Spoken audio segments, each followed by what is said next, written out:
Allah Subhanahu wa taala yang bisa membuat sholat kita itu diterima oleh Allah Subhanahu wa taala. Yaitu terakhir yaitu at-tasyahhud ya. At-tasyahhud kemudian diakhiri dengan salam.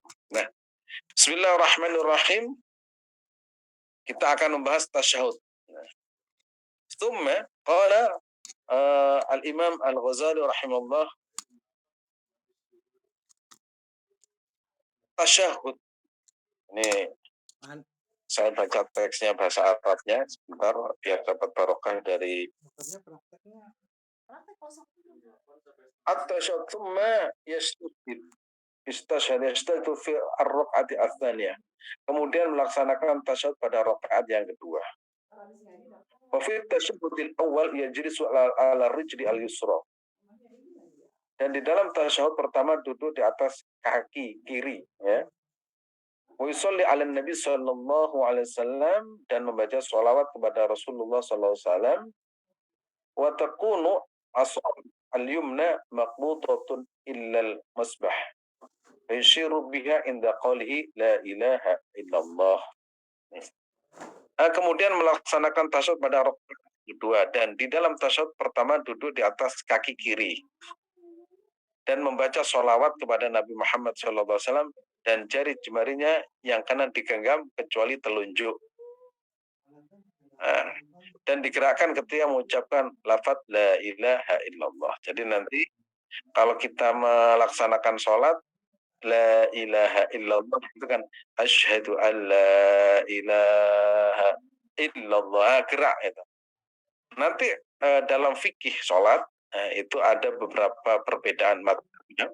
Ada madhab Imam Abu Hanifah, ada madhab Imam Asy-Syafi'i, ada madhab Imam Malik, ada madhab Ibnu Hambal. Karena mayoritas umat Islam itu madhabnya Syafi'i, maka caranya ya, pada umumnya yaitu ketika tasyahud ya, awal ketika mengucapkan asyhadu an la ilaha illallah itu baru tangannya itu begini. Asyhadu an la ilaha illallah itu tangannya bergerak begini. Nah, kalau kita di Mekah dimanapun akan menemukan ada yang tangan goyang-goyang gini, ada yang gini-gini. Nah, mayoritas madhab Imam Asy-Syafi'i itu asyhadu an la ilaha illallah. Nah, jadi illallahnya ditekan seolah-olah tidak ada Tuhan yang berhak disembah kecuali illallah, yaitu tauhid. Nah, kalau salam kadang tauhid kan begini. Nah, dalam sholat pun diajarkan asyhadu an la ilaha illallah wa asyhadu anna Muhammadar Rasulullah. Allahumma shalli ala Muhammad. Ini teksnya ya. Kemudian penjelasannya agak panjang, nanti bisa mengkomparasikan dengan apa yang telah dilakukan selama ini. Coba kita lihat. Kita lanjutkan. Nah, ketika tasyahud awal, duduknya modelnya seperti ini. Kakinya seperti ini. Terus kalau nggak bisa duduk seperti ini gimana? Ya nggak apa-apa.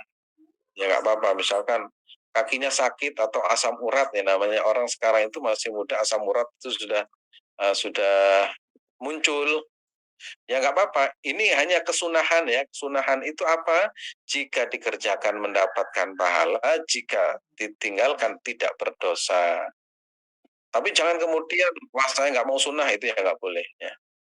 Nggak boleh. Pokok kita berusaha sebisa mungkin. Ya.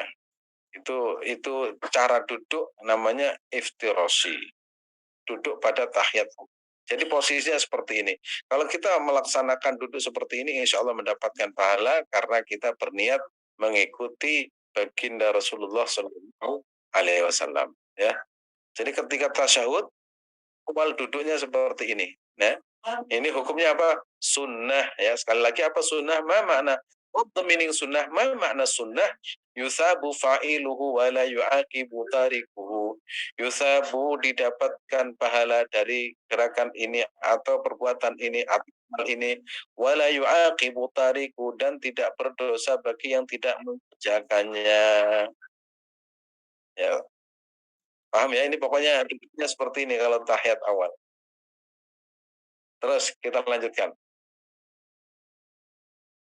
Nah, bacaannya apa? Nah, ini. Bacaannya apa? Bacaan tahiyat awal itu begini. At-tahiyatul mubarakatus salawatut thayyibatu lillah. Assalamu alayka ayyuhan nabiyyu wa rahmatullahi wa barakatuh. Assalamu alayna wa ala ibadillahi salihin. Asyhadu an la ilaha illallah. Tadi. Asyhadu an la ilaha illallah. Baru tangannya itu. Wa asyhadu anna Muhammadar Rasulullah. Allahumma salli ala Muhammad. Nah, batasannya sampai seperti ini. Jadi batasannya Allahumma salli ala Muhammad. Terus ada tambahan Allahumma salli ala Sayyidina Muhammad, sah, boleh. Ya, itu. Insya Allah Bapak Ibu sudah hafal. Ini waktu saya kecil diajari sampai harus berdiri ini. Berdiri. Nah, nanti kalau salah itu Kak dicubit. Kalau salah dicubit, kadang bukan dicubit, itu disediai apa namanya sapu. Duduknya salah langsung jebret. Kemudian kalau bacanya salah itu langsung dicetol. Kenapa orang tua kita melakukan seperti itu? Untuk mendidik agar sholat kita benar dan sesuai dengan tuntunan Rasulullah Shallallahu Alaihi Wasallam. Makanya sholat yang paling top benar itu sejak kecil itu adalah sholatnya orang Indonesia. Kalau di Arab Saudi, kalau kita sholat ya, mungkin di Mekah itu cara duduknya itu yang paling benar itu rata-rata orang Indonesia. Berdirinya, kemudian sampai bacaannya itu fasih, ya. Itu bacaan itu secara kolektif kalau kita belajar waktu ini. At-tahiyatul mubarakatus sholawatut thayyibatu lillah. Itu sampai dibenarkan betul-betul ya. Assalamu alayka ayyuhan nabiyyu wa rahmatullahi wa barakatuh. Assalamu alayna wa ala ibadillahi salihin. Asyhadu an la ilaha illallah wa asyhadu anna Muhammadar Rasulullah. Allahumma salli ala Muhammad. Berdiri serentak. Akhirnya apa? Akhirnya kita sudah tua ini belajar waktu kecil ditungguin orang tua, akhirnya sholatnya benar. Dan akhirnya kita mengajarkan kepada anak kita, kepada cucu kita, anak kita sholatnya juga benar, sampai cicitnya sholatnya benar, sehingga kebaikan itu akan mengalir kepada orang tuanya dan termasuk kita. Maka beruntung sekali yang punya anak sholatnya baik dan benar, maka akan terus menerus mengalir pahalanya kepada orang tua kita atau kakek kita yang mengajarkan kita. Nah, at-tahiyatul. Kalau orang Jawa mengarang at-tahiyatul utawi pira kehormatan. Al-mubarakah yang penuh dengan keberkahan. As-salawatut thayyibatu lillah. Kebahagiaan dan kebaikan itu milik Allah. Lillah. Jadi tahiyat, keberkahan, kebaikan itu hanya milik Allah. Kemudian Assalamu alayka ayyuhan nabi wa rahmatullahi wa barakatuh. Assalamu alayka. Ya. Keselamatan atas engkau wahai Rasulullah. Juga rahmat dan berkahnya, ya. Keselamatan dicurahkan kepada kami seluruh hamba yang soleh. Jadi orang-orang yang soleh setiap hari didoakan masuk dalam sholat. Maka beruntung sekali orang-orang yang soleh, dan alhamdulillah Bapak Ibu di sini termasuk adalah soleh dan soleha. Kenapa tidak termasuk solehat? Nah, kalau as-solehin otomatis yang solehah itu masuk di dalamnya. Itu. Ya. Wa ala ibadillahi salihin. Ya, wa'ala dan ingatasi hamba-hamba Allah yang soleh, termasuk yang solehah. Jadi kita doakan ya. Asyhadu an la ilaha illallah. Saya bersaksi tidak ada Tuhan yang berhak disembah kecuali Allah. Wa asyhadu anna Muhammadar Rasulullah, dan saya bersaksi bahwasanya Nabi Muhammad adalah utusan Allah. Allahumma salli ala Muhammad. Baru kemudian kita setelah baca tahiyat. Nah, tahiyat ini berdiri ya. Ini sholat yang 3 rakaat, 4 rakaat itu sampai baca ini. Ya, baca ini. Ya, insya Allah sudah hafal semua. Alhamdulillah. Terus kita lanjutkan.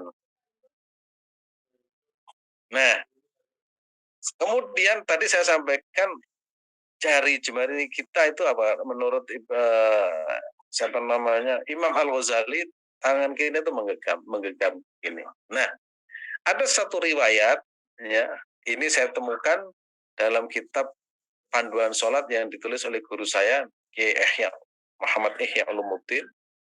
Ada satu hadis yang diriwayatkan oleh Imam Muslim, an Ibnu Umar radhiyallahu an anna Rasulullah sallallahu alaihi wasallam kana idza qa'ada fit tasyahhudi wa da'a yadahu al-yusra ala rukbatayhi al-yusra wa wada'a yadahu al-yumna ala rukbatayhi al-yumna wa qada 53 wa asyara bis sababah. Ini ya. Ini jadi jari kita gini ya, tapi tangan, nah ini apa namanya, telunjuk sama jempol itu membentuk angka 5. Nah, kemudian ini kan 3. Ya, 3 berarti 53. Jadi asyhadu an la ilaha illallah. Nah, begini. Jadi ketika sebelum tangan itu ditunjukkan begini, bentuknya itu begini. Nah, ini riwayat sahih ya, riwayat sahih Muslim. Jadi bentuknya begini. Nah, begini ya. Jadi jempol sama telunjuk itu bulat begini, sementara jari 3 itu menggenggam. Jadi bentuknya itu 53. Coba kita artikan sini. Ani bin Umar radhiyallahu anna Rasulullah sallallahu alaihi wasallam, dari Ibnu Umar bahwasanya Rasulullah sallallahu alaihi wasallam kana idza qada fi tasyahhudi wa ta'ayadu al-yusra. Bahwasanya Rasulullah SAW jika duduk untuk bertasyahud maka beliau meletakkan tangan kirinya di atas lutut kirinya. Ya. Jadi di atas lutut kirinya satunya ya seperti biasa ya. Meletakkan tangan kanannya di atas lutut kanannya, membuat bilangan 53 dan membuat isyarat dengan jari telunjuknya. Nah, jadi posisinya begini. Ya, jadi yang jempol sama telunjuk itu begini, kemudian yang 3 itu menggenggam. Jadi posisinya akhirnya begini. Nah, itu angkanya kalau bahasa Arab, kalau Bapak Ibu lihat bahasa Arab itu 53, 5 itu kan bulat, 3 itu jarinya itu.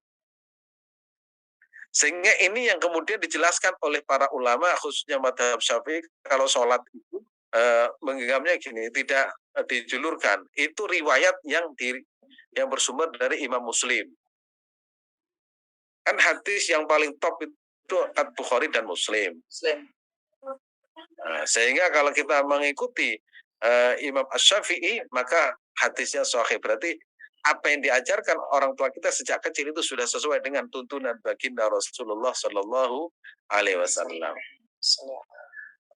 Nanti kita akan menemukan perbedaan ini, ya.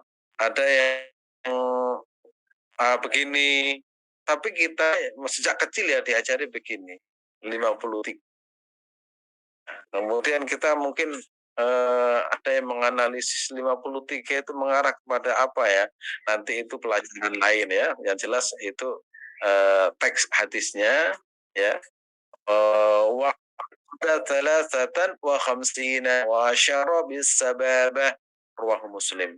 Jadi Bapak Ibu nanti kalau sholat gitu ya.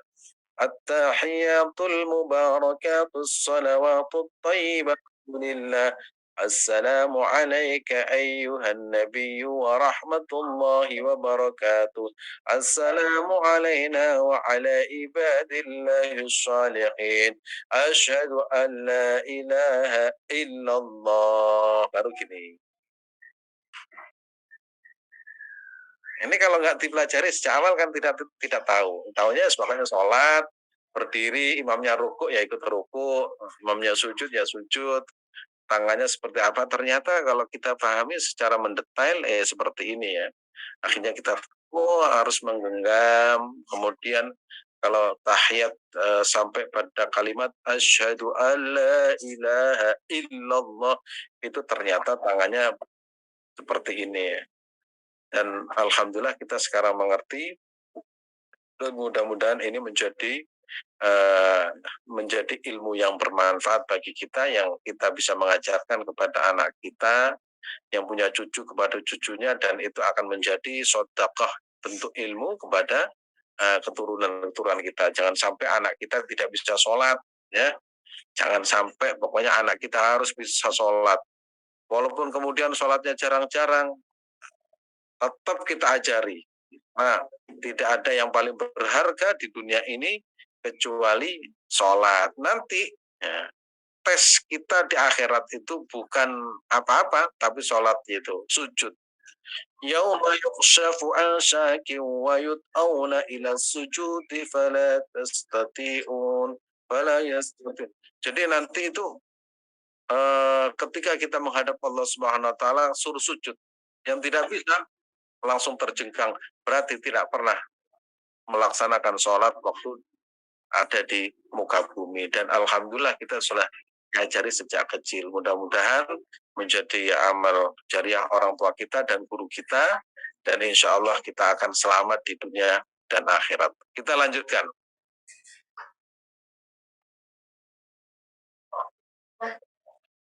Nah itu tasawuf akhir ya, tasawuf akhir. Nah, sekarang tasawuf awal, ini sekarang tasawuf akhir. Itu kalau tasawuf awal berarti sholat yang 3 rakaat atau yang 4 rakaat. Ya. Kalau yang hanya tasawuf akhir itu sholat subuh atau sholat sunnah lainnya. Sholat subuh itu hanya 2 rakaat. Tetapi pahalanya itu lebih baik dari dunia dan isinya. Tapi jangan kemudian, wah saya sholat subuh aja deh. Nanti pahalanya akan lebih baik dari dunia dan isinya. Apalagi sholat subuh di Mekah. Oh, itu sudah 100.000, ya lebih baik dari dunia dan isinya, kemudian pulang nggak sholat. Saya masih banyak ini, masih deposit sholatnya masih banyak. Sholat itu harus dikerjakan ya. Inna sholata tanha anil fahsya'i wal munkar. Sholat itu bisa mencegah diri kita dari perbuatan keji dan munkar. Nanti ada perbedaan ketika membaca sholawat itu namanya Allahumma sholli ala Muhammad, ya. Ada Allahumma sholli ala Sayyidina Muhammad, nggak apa-apa, itu perbedaan dalam pandangan ulama itu sah. Jangan sampai kemudian karena berbeda, lu sholatmu nggak sah. Waduh, ini ayah pilakas ini. Nanti kalau kita dituntut oleh Allah, kenapa kamu tidak mengesahkan sholat sedangkan orang itu menyembah saya? Wah, kita bahaya itu. Jadi perbedaan yang sifatnya furu'iyah atau cabang itu jangan kemudian menjadikan kita menghukumi orang itu keluar dari agama kita. Kalau seperti itu akan menjadi orang khawarij. Apa? Orang khawarij itu adalah yang tidak sama dengan dirinya itu dikafirkan, dikeluarkan dari Islam. Itu bedanya umat, katanya Hasyim Mujadi. Apa bedanya Wali Songo dengan Wali Jenggot? Itu saya meniru ya Ahmad Hasyim Mujadi. Apa? Kalau Wali Songo itu orang kafir diajak Islam, kalau Wali Jenggot yang Islam itu dikafir-kafirkan. Masa gara-gara baca Allahumma sholli ala Sayyidina. Loh, itu bukan tuntunan Islam loh. Mau sholat itu kan sudah top ya. Mau sholat itu sudah berarti rindu kepada Tuhannya. Jangan sampai kita menghalangi seseorang rindu kepada Allah Subhanahu wa ta'ala itu melalui sholat. Kemudian ketika tasyahud akhir, kemudian di dalam melaksanakan tasyahud akhir, ia menyempurnakan bacaannya dengan doa yang diriwayatkan dari Nabi Muhammad Shallallahu Alaihi Wasallam. Nah, ini saya baca. Wa fit tasyahudil akhir yastaqbilu ad-du'a al-ma'thur wa yajlisu ala ruku ala warqihi al-aysar wa yaqulu 'inda al-faragh assalamu alaikum warahmatullahi wabarakatuh. Jadi wajlisu ala warqihi al-aysar, namanya itu tawaruk, duduknya itu tawaruk. Nah, bisa kita lihat. Nah, ini duduk sata, bedanya ini ya. Nah, jadi kaki kiri itu berada di bawahnya kaki kanan. Jangan terbalik. Kecuali sakit ya, kecuali sakit itu sah. Tapi sekali lagi ini hukumnya sunnah ya. Misalkan Bapak Ibu tidak seperti ini ya tetap sah sholatnya. Jangan sampai kemudian ada orang yang belajar sholat ya, tidak seperti ini langsung dipanggil. Sini, kamu tidak sah seperti kamar. Enggak. Sunnah itu, karena sunnah itu yusabu fa'iluhu wa la yu'aqibu tarikuhu, dapat pahala bagi yang mengerjakan dan tidak berdosa bagi yang meninggalkan. Karena kalau kita melihat atau menyaksikan di sekitar kita masih banyak orang yang belum bagus sholatnya karena memang mereka tidak belajar, tidak sejak kecil belajar, tidak seperti kita. Adapun ada orang yang sudah dewasa belajar itu kadang mereka tidak bisa sholat dengan baik dan benar tata caranya, tapi yakin ya sholat mereka itu kadang tetap diterima oleh Allah Subhanahu Wa Taala. Adapun kita melakukan ini karena kita ingin sholat kita itu ya sesuai dengan apa yang telah dicontohkan oleh baginda Rasulullah SAW, dan kita berharap semua sholat kita itu diterima oleh Allah Subhanahu Wa Taala. Jadi duduknya saat tasyahud akhir itu begini. Terus kita lanjutkan. Nah, bacaan tasyahud akhir. Nah, ini bacaannya ya. Bacaannya Bapak Ibu sudah hafal. At-tahiyatul mubarakatus salawatut thayyibatun lillah. Assalamu alayka ayyuhan nabiyyu wa rahmatullahi wa barakatuh. Assalamu alayna wa ala ibadillahi shalihin. Ashhadu an la ilaha illallah wa ashhadu anna Muhammadar Rasulullah. Allahumma salli ala Muhammad وعلى آل محمد كما صليت على إبراهيم وعلى آل إبراهيم وبارك على محمد وعلى آل محمد كما باركت على إبراهيم وعلى آل إبراهيم في العالمين إنك حميد مجيد. Itu namanya sholawat Ibrahimiyah ya. Itu sholawat Ibrahimiyah. Ada yang baca begini, Allahumma salli ala Sayyidina Muhammad, boleh, ya boleh. Jadi ditambahi dengan Sayyidina karena ta'ziman wa takliman li Sayyidi Muhammad sallallahu alaihi wasallam, itu boleh ya dan sah. Nah ini sampai di sini ya, sampai di sini. Ya, misalkan tidak sampai panjang, Allahumma sholli ala Sayyidina Muhammad wa ala Sayyidina Muhammad, itu sah. Langsung Assalamualaikum warahmatullahi wabarakatuh. Assalamualaikum. Itu ada batasan minimalis sholawat. Ya. Allahumma sholli ala Muhammad. Ya. Kalau tahiyat awal, kalau tahiyat akhir, itu kalau ke susu, ya, susu itu tergesa-gesa, itu tidak sempurna. Allahumma sholli ala Sayyidina Muhammad wa ala Sayyidina Muhammad, langsung fil adina innaka hamidun majid, sah. Itu kalau tergesa-gesa. Masa sholat tergesa-gesa ya. Nah, kalau sempurna ya ini, Allahumma sholli ala Sayyidina Muhammad wa ala ali Sayyidina Muhammad kama shallaita ala Sayyidina Ibrahim wa ala ali Sayyidina Ibrahim وبارك على سيدنا محمد وعلى آل سيدنا محمد كما باركت على سيدنا إبراهيم وعلى آل سيدنا إبراهيم في العالمين إنك حميد مجيد. Langsung Assalamualaikum warahmatullah. Assalamualaikum warahmatullah. Itu. Tapi ada tambahan doa, itu sifatnya sunnah boleh. Allahumma inni a'udzu bika min adzabi jahannam wa min adzabil qabri wa min fitnatil mahya wal mamat wa min syarri fitnatil masiihid dajjal. Itu doa itu. Kalau ditambah lagi boleh apa enggak? Boleh. Ya, pokoknya doa. Allahumma inna nas'aluka, misalkan husnal khatimah, boleh. Ya, ada dalam keterangan kitab-kitab klasik itu ada tambahan-tambahan doa yang sifatnya itu dibolehkan ya. Tapi yang paling terkenal yaitu doa ini.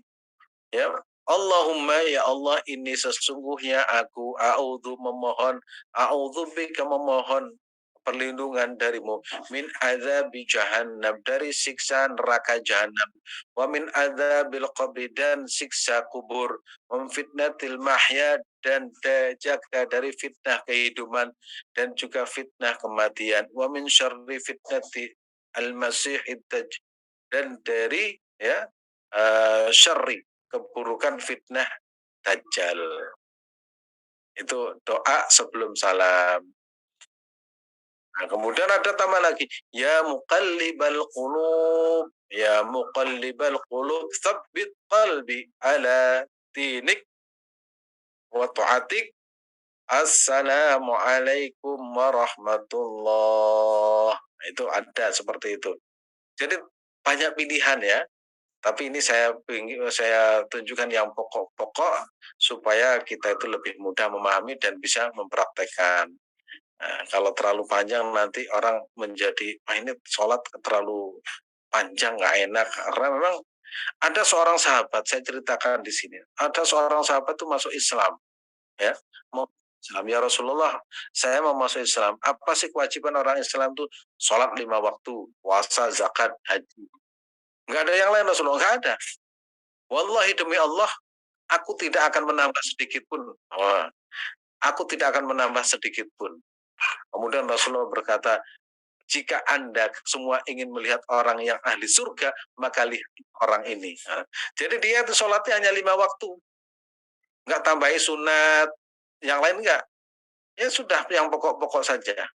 Makanya Islam itu agama yang memudahkan, bukan agama yang menyulitkan ya.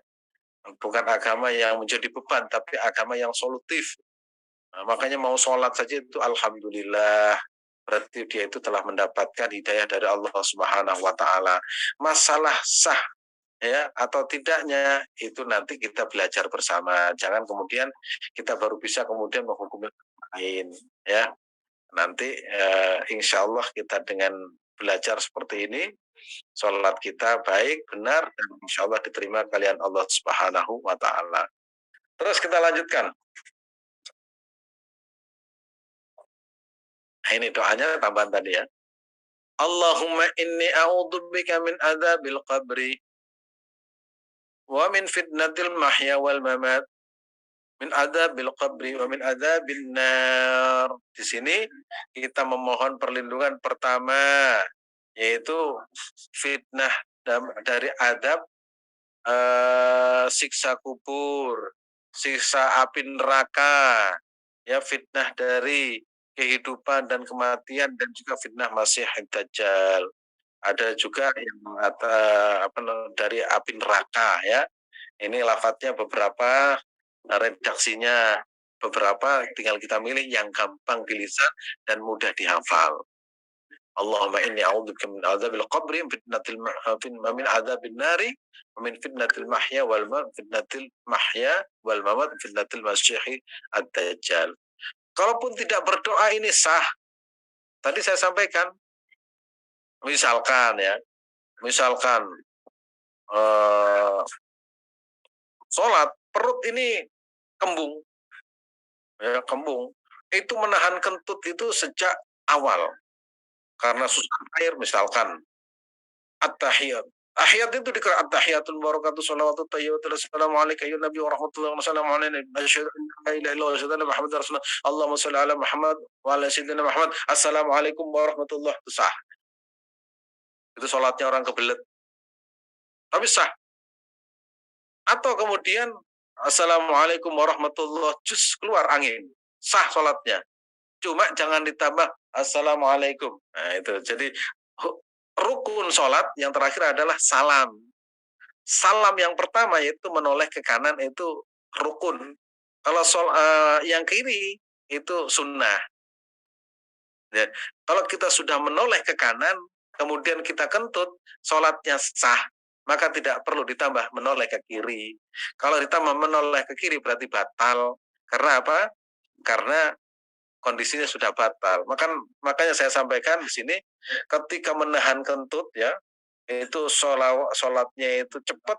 At-tahiyatul mubarakatuh sholawatut thayyibatul assalamualaikum warahmatullahi wabarakatuh asyhadu an la ilaha illallah assalamualaikum warahmatullahi keluar angin berarti sholatnya sah langsung ke kamar mandi ya itu sholatnya orang kebelet ya.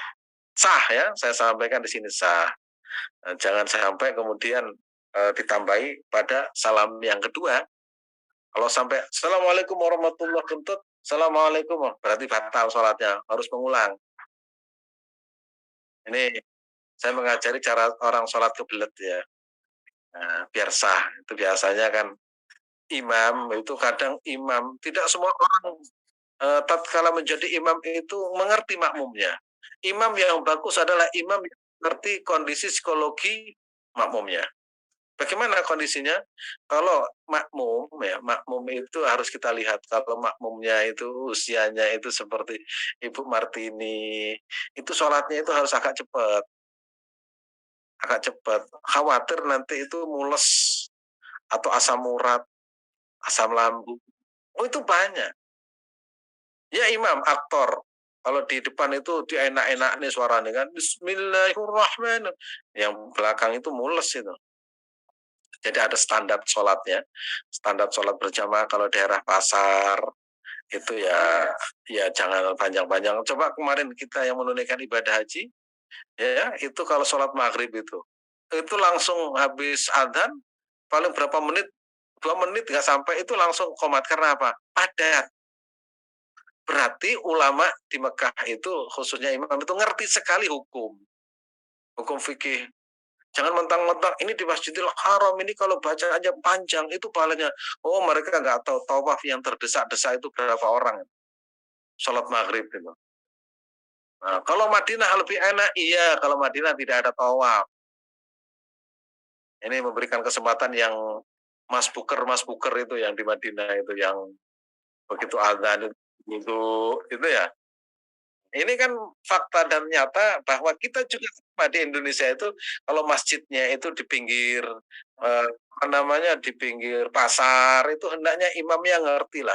Jangan kemudian karena menjadi imam sholat diperpanjang, dienak-enak nih ya, suaranya dimerdu-merdukan, nggak tahu ternyata di belakang itu shock pertama itu menahan pipis sampai sampai mau mau keluar menahan kentutnya, ada yang janjian, ada yang sudah di WA, ada yang sudah di miss call, ada yang parkirannya itu menghalangi orang, ada yang sudah iktikaf, semuanya itu. Maka sholat yang bagus ketika berjamaah itu adalah cepat. Tapi ya jangan cepat-cepat banget lah. Ya kalau sholat zuhur itu ya minimal itu 3 sampai 4 menit lah, 5 menit itu paling panjang lah. Kalau sholat maghrib juga sama, kita lihat kalau di terminal sholat diperlama, ya dibentak orang. Oh, saya pernah sholat di bandara itu imamnya itu dienak-enakan. Yang antri itu panjang di belakang. Loh, yang seperti ini sholat sendiri itu harus ada kajian dari ilmu fikih. Ilmu fikih itu sesuai dengan kondisi zamannya. Banyak itu. Sholat subuh di bandara masjidnya kecil. Terus di depan itu sholat yang dibaca itu panjang. Saya mikir, ya Allah, ini yang dibaca kok yang panjang sih. Sabbih isma rabbika 'alal ladzi khalaqa tartil lagi. Sementara yang di belakang itu antri, itu sampai 2 baris, 3 baris, 4 baris, itu sampai 5 itu nunggu. Belum lagi yang sudah dipanggil. Saudara-saudara sekalian, pesawat loh. Kadang saya mikir, ini kenapa sih kok ya kalau mencari apa namanya popularitas jangan di situlah, di tempat lain, nanti malam lah yang lama. Nah itu ya kajian fikihnya.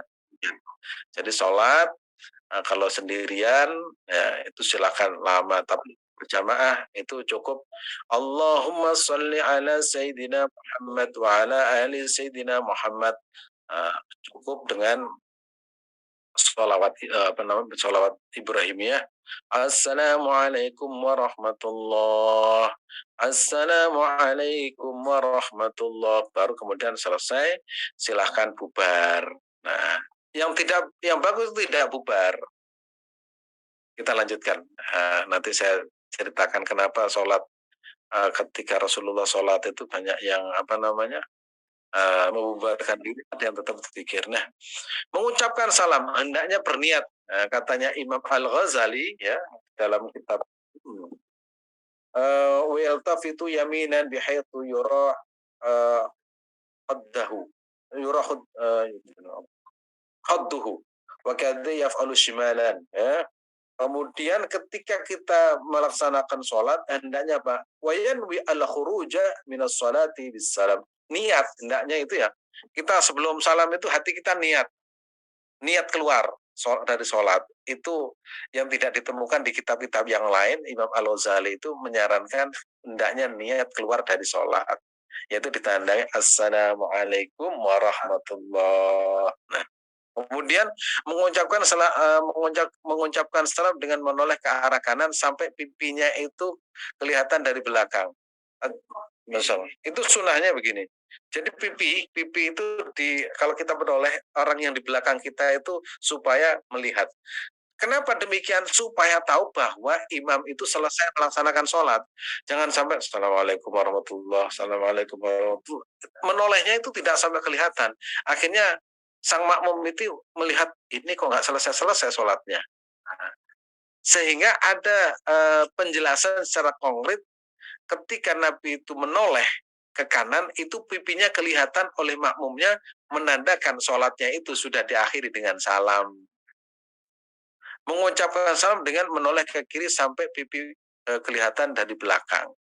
Itu caranya salam itu seperti itu. Jadi nanti kalau kita menjadi imam, nah itu sholatnya demikian. Nah, kemudian makmumnya juga seperti itu.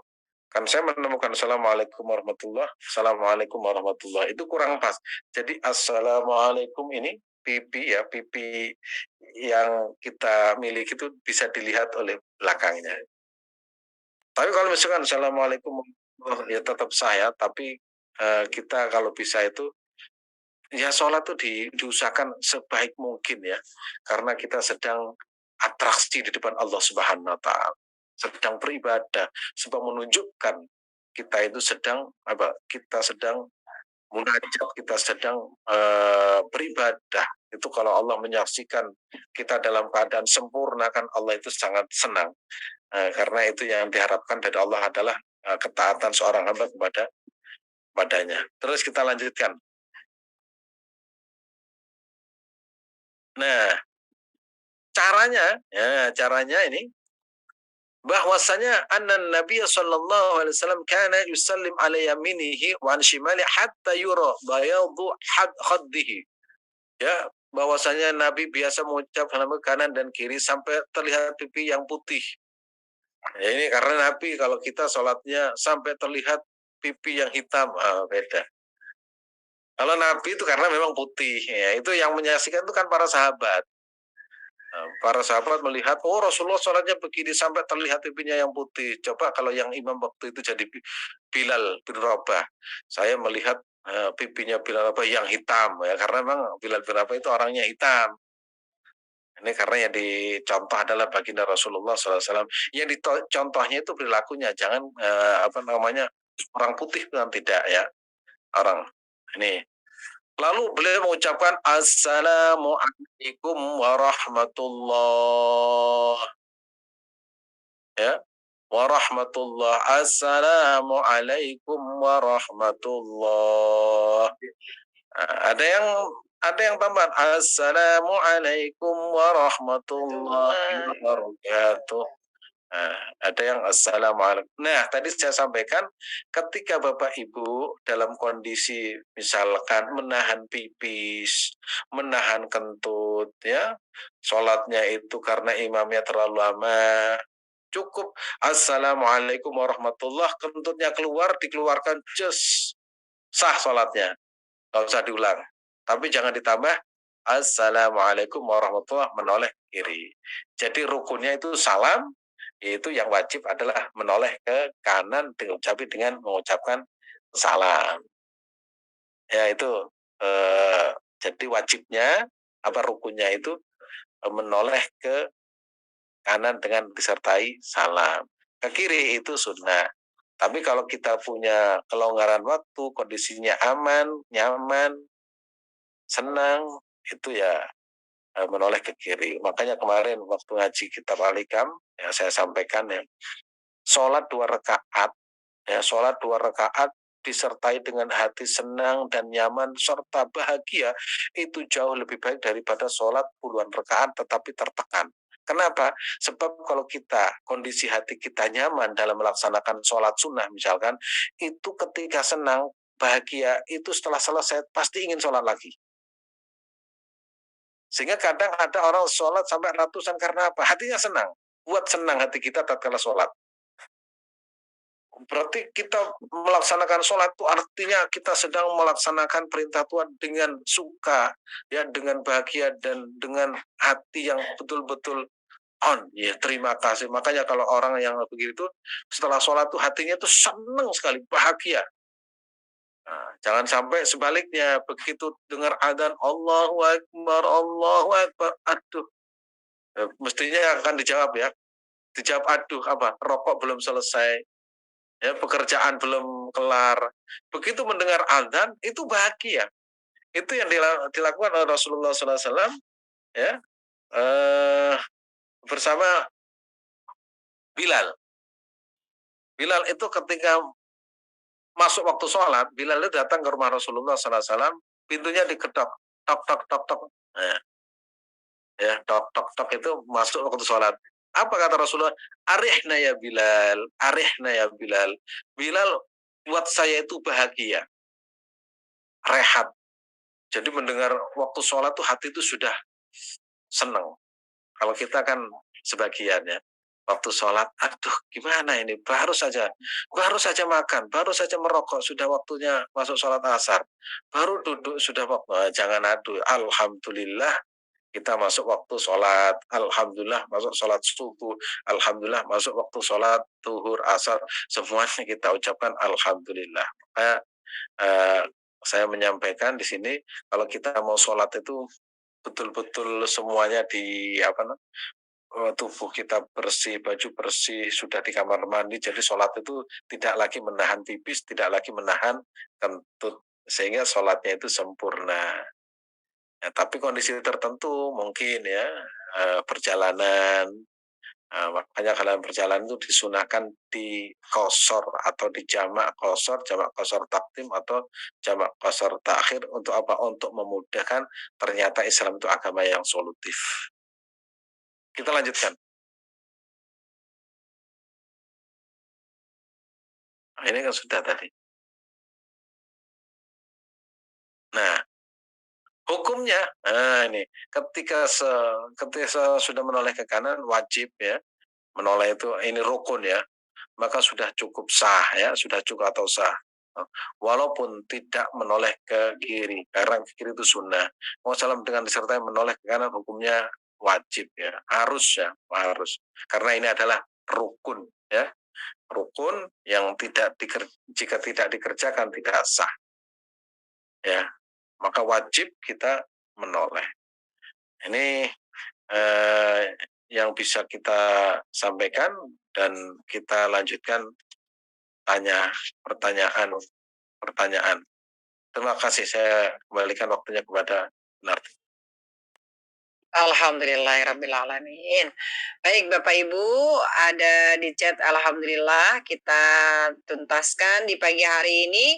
Insya Allah kita silakan Bapak Ibu yang mau bertanya untuk semuanya disampaikan di chat ya. Kita akan sampaikan di pertanyaan sekarang. Izin saya bacakan pertanyaan di atas dulu.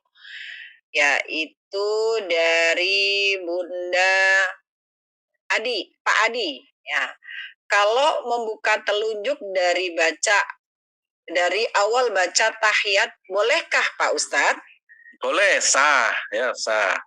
Tapi kalau riwayat Muslim yang tadi itu begini, kan karena riwayat itu kan banyak, ya riwayat yang saya sampaikan adalah riwayat yang dari kitab Sahih Muslim, katanya para ulama ahli hadis, kitab yang paling sahih, ya apa namanya, kitab yang top setelah Al-Quran itu kitab Bukhari dan Muslim. Maka saya ambil dari kitab Sahih Muslim. Kalau tadi yang ditanyakan tetap sah, ya tetap sah. Kalau kita menginginkan yang sahih ya seperti itu, termasuk yang diriwayatkan oleh Imam Muslim. Begitu. Oke, alhamdulillah. Jadi selanjutnya dari Pak Didi Yuniantoro. Ustadz nanya, kalau di rokaan ketiga dan keempat membaca surat-surat pendek dalam sholat fardu, bagaimana hukumnya Ustadz? Terima kasih. Kesunahannya itu tidak membaca, ya rokaat yang ketiga kan keempat. Kesunahannya tidak membaca. Maka kalau kita membaca berarti tidak sesuai dengan tuntunan. Maka sesuai dengan tuntunan itu jauh lebih baik. Tapi apa sah, apa enggak? Ya, sah ya. Yang penting yang dibaca itu adalah surat Al-Fatihah. Ya. Surat Al-Fatihah. Ya? Jangan kemudian, makanya kenapa ilmu itu harus belajar? Karena tidak belajar tuh berpikir ini kalau ada waktu nganggur saya baca. Nah, itu berarti apa namanya? Melakukan sesuatu yang tidak ada apa namanya, ada tuntunannya. Kan ada sholat ya, imamnya terlalu lama. Ini kurang bacaan ini. Akhirnya baca sendiri. Tapi yang selama Al-Quran ya, ini dibaca itu misalkan setelah Al-Fatihah kok tiba-tiba baca kulhu, itu tetap dikategorikan sah ya. Oke, terjawab ya Pak Didi ya. Baik. Selanjutnya dari Bunda Rinda, untuk wanita yang benar posisi sujud, ini sudah kemarin ya dibahas ya, tapi nggak apa-apa. Posisi tangan merenggang seperti pria atau dijepit di perut Pak Ustadz? Ya, itu sudah dijawab tuh, dijepit di perut. Oke, wanita ya, beda dengan yang pria ya Bunda. Oke, Bunda Amina, Ustadz tanya, apa benar telunjuk sejajar dengan lutut ketika menunjuk? Sejajar ya betul, tapi tidak harus ya, tidak harus. Pokoknya di atas kedua paha kita. Jangan sampai terlalu tinggi, ya sampai ujung atau sampai terlalu ya, sejajar. Ya normal itu sejajar, gitu. Baik, bisa dipahami ya. Ini pertanyaannya banyak nih, jadi harus dibaca semua nih ya. Dari Bunda Ika, untuk doa-doa tambahan saat tasyahud akhir sebelum salam, apakah jadi telunjuk posisinya sama? Tetap. Masih menunjuk ya? Ya. Akhir. Sampai mengucapkan salam. Salam. Oke, baik. Doa-doa yang tadi diucap dalam hati waktu sujud, kalau bahasa Indonesia tetap sah nggak, Ustaz? Kalau doa ya yang kita ucapkan dalam sujud, ya dalam sujud itu doa yang maksur atau yang bersumber dari Rasulullah Shallallahu Alaihi Wasallam. Nah, kalaupun ada doa dengan bahasa Indonesia, jangan sampai lidah itu mengucapkan, ya, jangan sampai mengucapkan karena dalam sholat itu tidak ada bacaan kecuali situ adalah bacaan-bacaan yang sudah ada. Kalau misalkan ada muncul doa bahasa Indonesia itu nanti batal sholatnya, tidak sah. Baik ya, Pak Didik dipahami ya. Lanjut di Pak Bambang. Pak Kiai, di awal sholat, waktu takbiratul ikhram, kita berniat sholat di dalam hati. Setelah akhir sholat, apakah kita berniat dalam hati untuk mengakhiri sholatnya? Mohon penjelasan. Menurut Imam Al-Ghazali itu dianjurkan niat untuk keluar dari sholat. Baik. Dan doa-doa tambahan atas tasyahud akhir sebelum salam, apakah juga telunjuknya posisi menunjuk tadi ya sampai akhir ya, udah terjawab ya. Apa perlu ditulis di tembok musola bandara, gunakan surat pendek biar imam tidak surat panjang-panjang. Iya, itu mungkin harus Himbauan ya Ustaz ya. seperti itu karena memang paling sering. Iya betul. Ada juga yang imami yang panjang, ada juga yang mereka pendek yang mengetahui karena kondisinya darurat ya gitu ya Ustadz ya. Iya. Mengerti karena di belakang itu masih banyak antrian gitu. Ya oke, baik. Mudah-mudahan Pak Didi terdengar ya nanti seruannya untuk di musola-musola yang umum ya.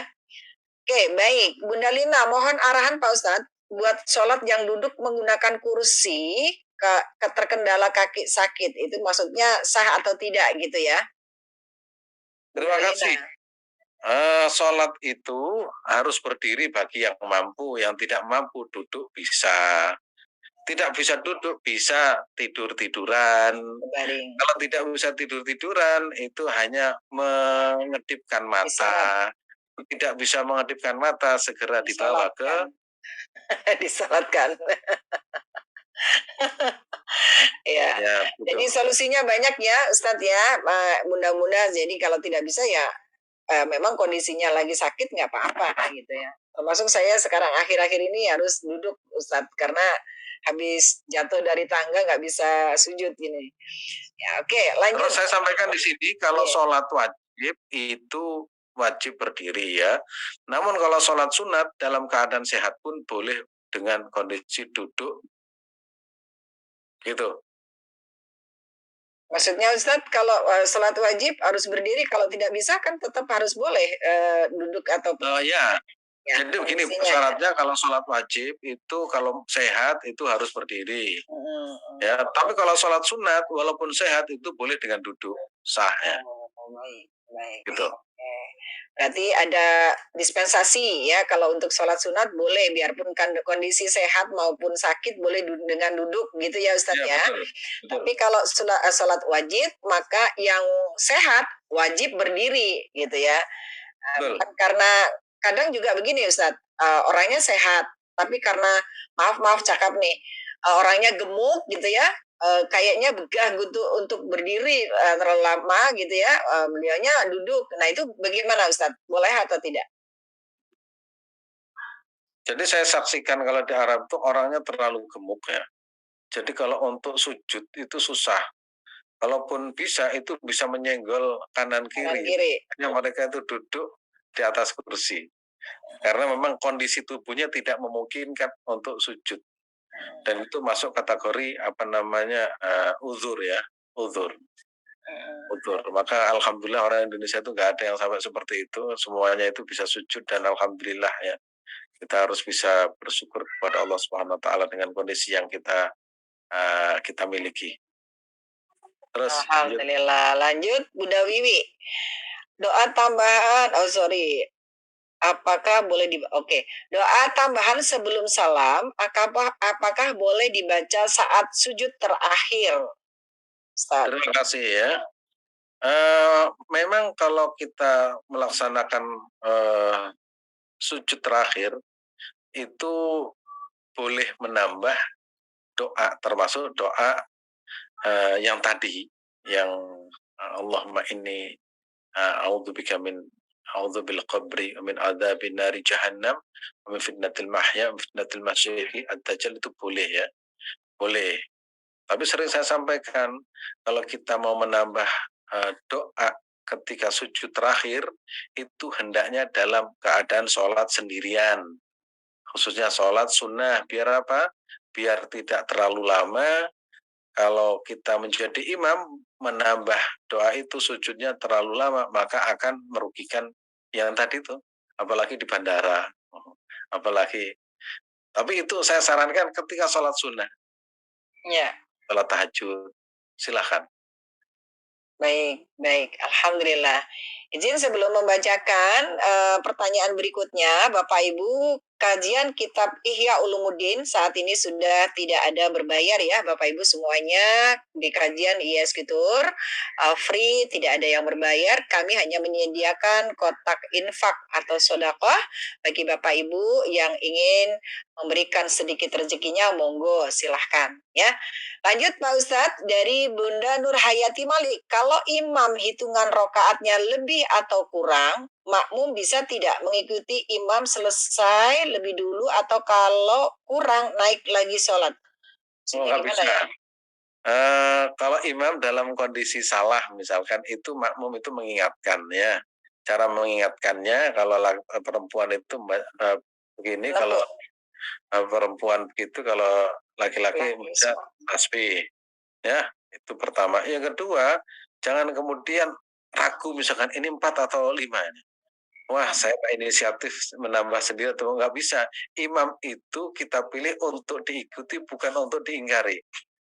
Jadi kita menentukan imam itu untuk diikuti. Maka sering saya sampaikan, namanya imam itu harus kita ikuti semua proses sholat mulai awal sampai akhir. Sampai saya mengatakan, kalau kita sholat, misalkan imamnya itu di Masjidil Haram, yaitu Madhab Ibnu Hambal, ya kita ikuti, nggak usah kunut. Nggak usah kunut. Misalkan kita yang NU sholat di belakang Ibnu Hambal, ya seperti itu harus kita ikuti. Atau orang Muhammadiyah ikut sholat di Majlis Istiqlal, kemudian imamnya itu Pak Nasaruddin Umar, beliau NU misalkan, ya kita ikuti kunut, ya kita angkat tangannya. Jangan menampilkan kesombongan ketika dalam sholat lah. Jangan sampai menampilkan kesombongan dalam sholat kita. Ya sudah, kita ikuti imam kita.